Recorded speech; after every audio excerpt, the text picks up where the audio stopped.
Pentagon says it's monitoring sites known to contain stockpiles of Colonel Gaddafi's chemical weapons. It's feared terrorist cells and militants could raid the arsenals, which allegedly include tons of uranium dust. For more on this, I'm now joined by James Corbett, a member of the Center for Research on Globalization, live from Osaka, Japan. Thank you for joining us today. So NATO says it's absolutely critical to secure Gaddafi's vast chemical weapons arsenals. Given the chaos in Tripoli, a non-existent police force, a lack of structure among rebel fighters, just how safe are the stockpiles?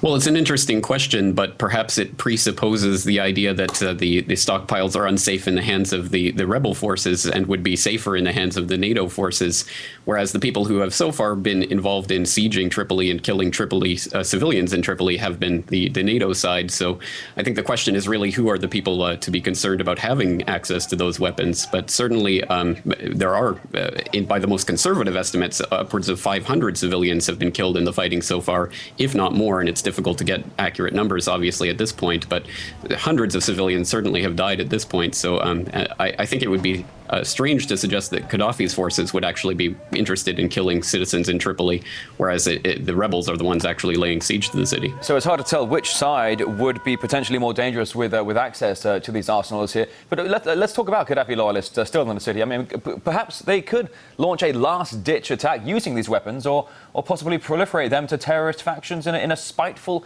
act of revenge.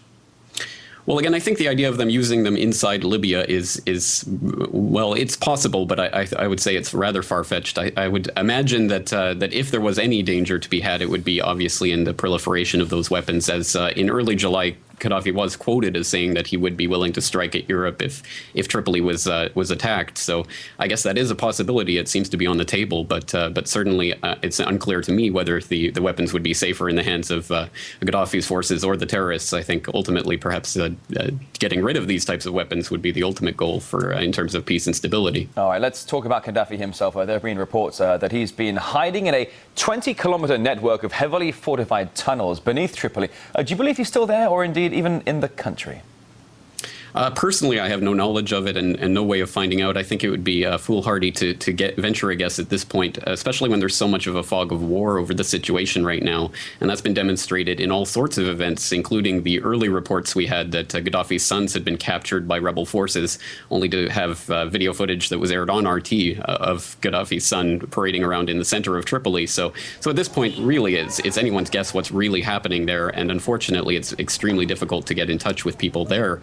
As you know, and as I know, having tried to contact Mahdi Nazemroya, who's also reporting for the Center for Research on Globalization from Tripoli, and actually having the experience of talking to him and having the line cut out suddenly, it's just really, really difficult to get a hold of and keep in touch with people there at the moment. So there is a fog of war, and it's really anyone's guess where Gaddafi is at the moment. And I think there's disinformation being put out on both sides of the coin at this point in terms of what both sides are capable of and what's so far been achieved. It certainly does seem there's been some back and forth with disinformation about the capture of Gaddafi's sons, and as you said, these blackouts that have occurred as well are limiting the communications there in Tripoli. But if indeed Gaddafi is still underground in these huge tunnels that have been dug apparently for the past 25-30 years, just how far would NATO go to smoke him out? Do you think they would dare deploy the bunker buster bombs or the Moabs, the mother of all bombs, do you think? Because it may seem possible the rebels could not get into these heavily fortified tunnels.